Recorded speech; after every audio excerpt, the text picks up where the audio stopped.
সমোসা বানাতে হলে এভাবে তৈরি করুন, যেটা ছোট থেকে বড় সবাই খেয়ে আপনার প্রশংসা করবে। আর হোটেল থেকে সমোসা কিনে খাওয়া একদম ভুলে যাবে। সমোসার পুরের জন্য এক পিস চিকেন সিদ্ধ করে নিব।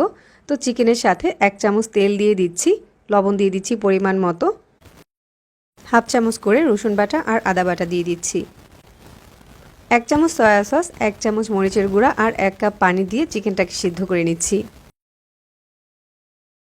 আর চিকেনটা সিদ্ধ হয়ে গেলে মাংসগুলোকে এভাবে আলাদা করে নিব। হোটেলের মতো সমোসা বানানোর জন্য প্রথমেই সমোসার শিটটা তৈরি করে নিতে হবে। তো এর জন্য একটা পাত্রে 2 কাপ ময়দা নিয়ে নিচ্ছি। ময়দার সাথে পরিমাণ মতো লবণ আর 3 টেবিল চামচ রান্নার তেল দিয়ে ময়দাটাকে খুব ভালো করে মেখে নিতে হবে। তারপর অল্প অল্প করে পানি দিয়ে একটা ময়দার গোলা তৈরি করে নিতে হবে। গোলাটা খুব বেশি টাইট আবার খুব বেশি নরম হবে না। এবার ময়দার গোলাটাকে 10 মিনিটের মতো একটা ভিজা কাপড় দিয়ে ঢেকে রাখবো। 10 মিনিট পরে ময়দার গোলাটা সেট হয়ে গিয়েছে। এবার এই গোলাটা দিয়ে যে কয়টা রুটি বানাবো ওরকম করে ভাগ করে নিচ্ছি।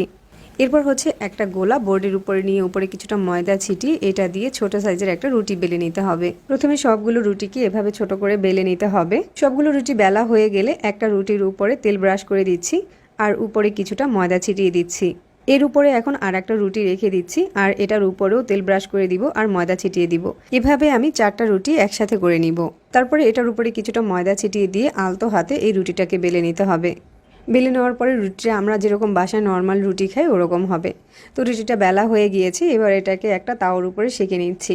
একটা সাইড কয়েক সেকেন্ডের মতো সেঁকা হয়ে গেলে অপর সাইডটাকে উল্টে দিব। রুটির দুটো সাইডই সেঁকা হয়ে গেলে এভাবে করে রুটিগুলোকে আলাদা করে নিতে হবে আর এই কাজটা রুটিটা গরম থাকা অবস্থায় করে নিতে হবে। এখানে আমি বেশ কিছু সমোসার শিট তৈরি করে নিয়েছি। এবার এই শিটগুলোকে আমি স্কোয়ার করে কেটে নিচ্ছি। স্কোয়ার করে কাটার পরে শিটগুলোকে মাঝ বরাবর কেটে সমোসা বানানোর জন্য এরকম লম্বা স্লাইস করে নিয়েছি। সমোসার শিটের বাড়তি অংশগুলোকে মুচমুচে করে ভেজে নিয়েছি। এখন এগুলোকে হাত দিয়ে গুঁড়ো করে নিব। এখন সমোসার পুরের জন্য 1 কাপ পেঁয়াজ কুচি নিয়েছি আর পেঁয়াজটাকে একদম পাতলা করে কেটে নিতে হবে। তারপর 5-6টার মতো কাঁচামরিচ কুচি দিয়ে দিচ্ছি। ধনেপাতা কুচি দিয়ে দিচ্ছি 2 চামচ আর লবণ দিয়ে দিচ্ছি পরিমাণ মতো। গরম মশলার গুঁড়া দিয়ে দিচ্ছি 1 চামচ আর এই গরম মশলার গুঁড়াটা অবশ্যই দিতে হবে, তাহলে সমোসা থেকে হোটেলের সমোসার মতো ফ্লেভার পাওয়া যাবে। এবার এই মশলা দিয়ে পেঁয়াজটাকে একটু খুব ভালো করে মাখিয়ে নিচ্ছি, তবে খেয়াল রাখতে হবে পেঁয়াজটা যাতে পানি ছেড়ে না দেয়। এরপর এখানে সিদ্ধ করে রাখা চিকেনটা দিয়ে দিচ্ছি আর সমোসা শিটের ভাজা গুঁড়াটা দিয়ে দিচ্ছি। এবার এই সব কিছু একসাথে ভালো করে মাখিয়ে সমোসার জন্য পুরটা রেডি করে নিতে হবে। সমোসার শিটগুলোকে মাঝ বরাবর কেটে এরকম লম্বা স্লাইস করে নিয়েছি। সমোসাগুলো বড় কিংবা ছোট বানাতে চাইলে ওই অনুযায়ী শিটগুলোকে কেটে স্লাইস করে নেবেন। এবার একটা সমোসা বানিয়ে দেখাচ্ছি। বোর্ডের উপরে একটা শিট নিয়ে এভাবে কোনা করে ভাঁজ দিয়ে নিচ্ছি। আমি ঠিক কিভাবে করছি এটা একটু দেখে বুঝে নিতে হবে। তারপর আবারও একটা ভাঁজ দিয়ে দিয়েছি।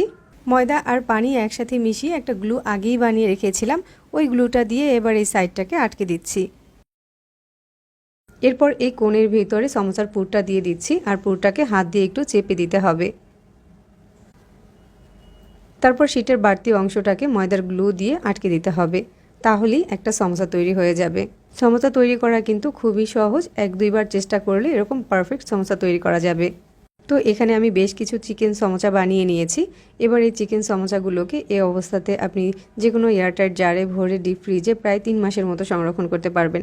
আর সামনেই যেহেতু রমজান আসছে, তো কিছু কাজ আগেই গুছিয়ে রাখলে রমজানে খুব বেশি একটা কষ্ট হয় না। এবার সমোসাগুলো ভাজার জন্য কড়াইতে তেলটাকে হালকা আঁচে গরম করে নিয়েছি। তেলটাকে কোনোভাবেই ওভারহিট করা যাবে না, হালকা আঁচে রেখেই এভাবে সমোসাগুলোকে দিয়ে দিতে হবে। চুলার আঁচ বাড়ানো থাকলে সমোসাগুলোতে কিন্তু খুব দ্রুত কালার চলে আসবে আর বারবার উল্টে পাল্টে সমোসাগুলোকে ভেজে নিতে হবে।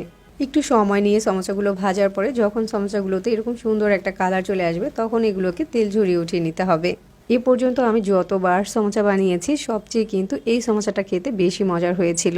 আর সমোসাগুলো আমি যখন থেকে বাসায় তৈরি করা শুরু করেছি তখন থেকে আমার বাসার কেউই কিন্তু আর হোটেল থেকে সমোসা কিনে খায় না। সমোসাগুলো ভাজার পরে সমোসার কালারটাও কিন্তু মাশাআল্লাহ অনেক সুন্দর হয়েছে। আর যাদের কাছে এরকম সহজে রেসিপি ভালো লাগে তারা চাইলে আমাদের পেজ ফলো করতে পারেন আর চ্যানেল সাবস্ক্রাইব করতে পারেন। সবাই অনেক বেশি ভালো থাকবেন। আল্লাহ হাফেজ।